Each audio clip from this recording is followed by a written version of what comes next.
Welcome back to this series on energy access innovation, sponsored by Energy Catalyst and Innovation UK program and ESI Africa.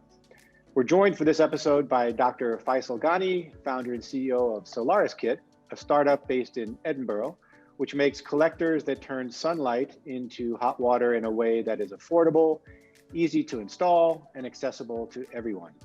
Welcome, Faisal. Hi, William. It's great to be here. Excellent. So much of the discussion that we see on energy access in Africa, Asia, has really been around electrification using solar PV, as well as around clean cooking. We don't hear much about solar thermal water heating, and I want to start by asking you, why is that? And why is it important that we expand the discussion to include it? Yeah, so the decarbonisation of electricity is highly topical, and it's very understandable why that is the case. Electricity is very high-grade energy, and it's very, very useful. But it's quite frustrating being a mechanical engineer how often the side of heating is neglected, especially considering the fact that around half of global energy is consumed to meet heating demand, and most of that demand is still coming from fossil fuels.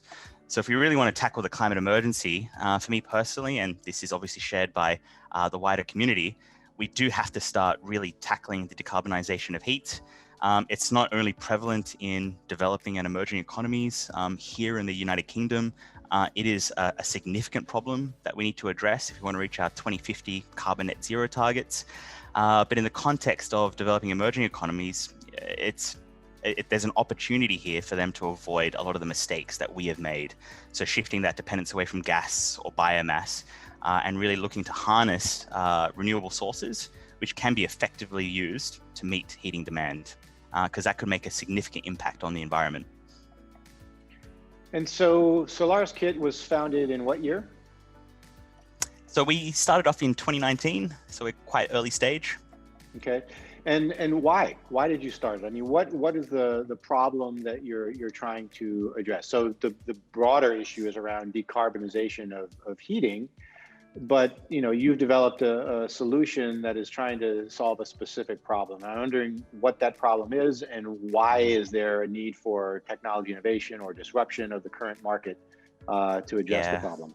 Yeah, absolutely. So yeah, absolutely. The decarbonization is at a very high level the problem that we're trying to solve. But just to share my very brief story with you, I was an academic at the start of 2019. And while I was an academic, I was reading a journal paper which said that a lot of households in Kigali, Rwanda, were forced to spend around 40% of their income paying their energy bill, but 70% of that was just going to meeting hot water needs. And as a mechanical engineer working in the solar energy space for the last 15 years, this was really quite a lightning for me, because Rwanda, like so many other places in the world, have access to tremendous amounts of solar energy. And it's actually not very difficult to convert that energy into heat. And if we did that, it would make so much improvement to quality of life to potentially millions of people in these very sunny, warm climates. It could also then reduce the burden on grids, and then of course, reduce carbon emissions. So there's a very strong personal aspect for it, looking at how we could try and improve quality of life for a lot of people in African cities where their quality of life is improving. With quality of life improving, hot water consumption increases, rapid urbanization, economic development. It's very clear to see that this very simple thing that we take for granted a lot in the developing or the developed economies is going to become quite a big issue in these parts of the world. And really looking into it, it just turned out that these parts of the world were basically dependent on bringing in products that had been developed for a completely different market. So if we look in the context of Rwanda, for example, where we're currently funded by Energy Catalyst for a project, they basically import products either from China or basically Europe, which have been developed for those parts of the world. So these solutions, although they're very high performing, they're expensive, they're quite difficult to transport because they're made from very fragile materials, they're very bulky, large and heavy, and they also require a high level of skill to install, which is an assumption that you can make in very mature markets like ours. And so these basically have a number of barriers, or introduce a number of barriers preventing their wide scale adoption. But in a really sunny place like Rwanda, you can basically engineer a system that is far simpler, more practical, and easier to install, and have the same effect. And that's essentially why I started SolarisKit, was to develop a solution that was really targeted it at implementation at a very wide scale in sunny and warm regions like sub-Saharan Africa. Yeah, and I can see behind you this is an example of what it looks like. I mean, it's a telescopic design, right? So you can telescope it down into a flat pack that you can then ship very easily, right? And then unpack and telescope back out to install, right? Yeah, kind of. I mean, the simplest way to look at it is we like to say that we are the IKEA solution to solar hot water.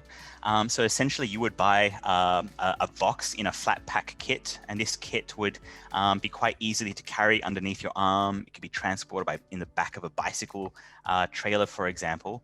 And the idea is you would open this box, you would have IKEA-like instructions, and in 20 minutes, you could assemble our solar collector, as you said, which is kind of shown behind me, without using a single tool. The process takes around 20 minutes, and when it's complete, you essentially have an energy conversion device that'll convert sunlight directly into hot water at a significantly lower price than incumbent solutions available on the market. And so I have a number of questions. Number one, are you looking at, you said urban markets, but are you looking at urban and rural? Are there specific segments of the market where there's real opportunity for disruption here? Are you doing a pay-as-you-go model, or is it purchase to own? What's the actual dynamics of that? Yeah, so we're initially focused completely on the urban landscape. So looking at how we can provide hot water to, firstly, households in cities. We're also looking at larger commercial installations. So looking at how we can supply hot water to hotels, acknowledging the fact that tourism is obviously a very important part of a lot of the African economies. And so we see a really good fit there. The reason why we are focused exclusively on the urban landscape is that while our solar collector can convert sunlight directly into hot water, there is need for a small circulating pump to drive the fluid through the system and to the tank. And so that is generally mains powered. And at the moment in our product development side of things, we've only developed an off-the-shelf mains powered pump. But part of the long-term plan is that we can create a photovoltaic powered pump, which would then open itself up to more rural applications. In the rural context, we're seeing a much better fit for providing heating to agricultural processes. So looking at how we can provide hot water to clean dairy equipment, for example, we see there's a really good fit there. Just because we still have to confirm whether or not there is a large demand for hot water in the rural context. Whereas right now, we know there is demand in the urban landscape. And is this something that requires financing for end user to actually purchase, or is it something that's affordable to them without financing? So financing will definitely need to be part of the picture to really make it accessible to households. It's one of the reasons why we chose Rwanda as our beachhead market, because the Rwandan government is very supportive of the implementation of this technology. So there are fiscal incentives in place to reduce those financial burden to the end user. But we are looking at partnerships with SMEs that can provide that pay-as-you-go financing model to the end user. So we think that is quite important. While we are cheaper, and we're working out to be around 30 to 40% cheaper than current solutions, we're still looking at a complete system for around $800 US. So financing will be an important part of it all.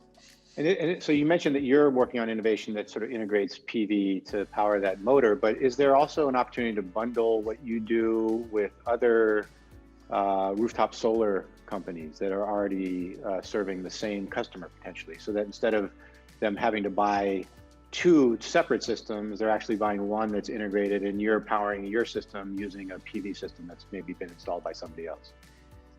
Well, the fit there would be if their photovoltaic panels are currently installed, we think that electricity produced from a photovoltaic panel is better utilized for powering high value devices like a tablet or a computer or a phone, whereas converting that high grade energy into low grade heat we think is quite wasteful, especially when there's so much need for high grade energy. And so we think there's a good synergy there that if you're looking to meet the complete energy needs of a building, and a large portion of that, if that's heating, it makes more sense to use a much cheaper, lower cost solar thermal collector to produce low grade energy for a low grade application and keep that high grade energy for high grade uses. Interesting. So that's where we see the synergy. Yeah, and so that makes sense. And so in terms of, because it is a new design that's more appropriate for the markets that you're selling to, are you manufacturing or assembling locally? What's the plan around that? Yeah, so at the moment, we are actually setting up our production line here in Scotland. That's chiefly because we are such an early stage company. We needed to go through the process to learn, understand the nuances, how to improve the design for larger scale manufacture. There is actually an opportunity for our tech locally in the UK and Europe. And so we're currently manufacturing the collectors here, and the plan is to then ship the products to East Africa for our pilot trials. But what's quite unique about our solar collector is that it is quite a simple design, and it lends itself really well for local manufacture. And so we are very, very keen to explore that. What we need to do is first prove that there is traction in the market for the product. And as soon as we can establish that, we're very keen to then look into setting up manufacturing locally in Africa. And that's really part of the larger scale, let's make impact model. So creating employment and all those things that can come with it. And when do you see that happening? I mean, what's the trajectory? So we're hoping within the next 2 years that we'll establish clear market traction in the African market. And within those 2 years, we'll have a very good understanding as to when we could then set up manufacturing. Where we were hoping to get to Rwanda, within the last 6 months, but obviously COVID has really delayed things. So we were looking to make our first trip for the Energy Catalyst project in May. And then that will probably give us our best indicator as to how well the product is going to fly locally in that market. But then also starting to have those discussions to see, what are the barriers start setting up our own manufacturing capacity in country. So there's a lot of work to do there, but we're hoping that we'll be able to answer those questions in the next 2 years. Excellent. And when you look across the subcontinent, or the sub-Saharan Africa, and as well as, let's start with Africa. What's the potential here? I mean, what are we talking about in terms of market opportunity? So the potential is enormous, to be honest. I mean, I remember reading a report by the International Renewable Energy Agency on the Africa 2030 roadmap. And basically, the forecast was for a 50-fold increase in the deployment of solar thermal tech until 2030. Albeit it's starting at a low base. I approximated the solar thermal market in Africa is around 50 to 100 million US dollars a year, but significant growth is forecast. Looking more specifically in East Africa, the Kenyan government basically did publish a marketing report on the potential for solar hot water systems in Kenya, and they've identified the opportunity for 2 million systems in Kenya alone to be deployed. So the opportunity is enormous. The current deployment of solar thermal tech in Africa is tiny. It's probably less than 0.5% of the global market. But as we all know, it's where a significant portion of the global population is going to be growing. And it's also where most of the economic growth is occurring. So personally, I think the potential is gigantic. Yeah, that's exciting.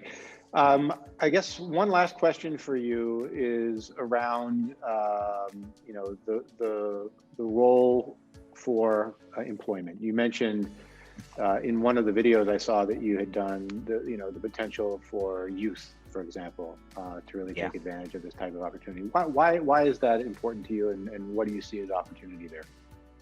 Well, we are very much a mission-focused and impact-led company. So we are very much driven to make environmental impact, but we see the shift into clean energy as a way of empowering and improving social quality as well, particularly in the developing and emerging economies.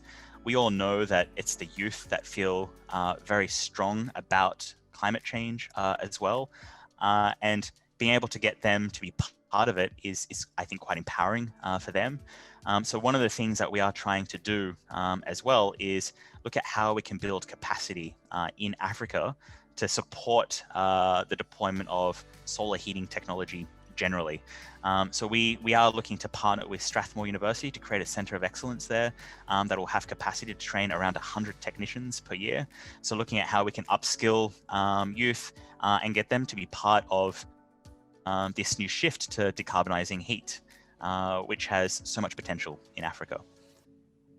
Excellent. Well, Dr. Faisal Ghani, thank you for joining us today. Can you let us also know, how do we find out more information about SolarisKit? Yeah, so if you want to find out more, please visit solariskit.com, and it'd be great if you could follow us on Twitter as well, at FlatPackSolar. At FlatPackSolar, I like it. Catchy. Excellent. Yes. Well, thanks so much for joining this series from Energy Catalyst in ESI Africa. We'll look forward to following your progress and checking back in with you at some point to learn, how you've decarbonized solar water heating. So thanks again. Fantastic. Thanks for having me, William. It's been a pleasure.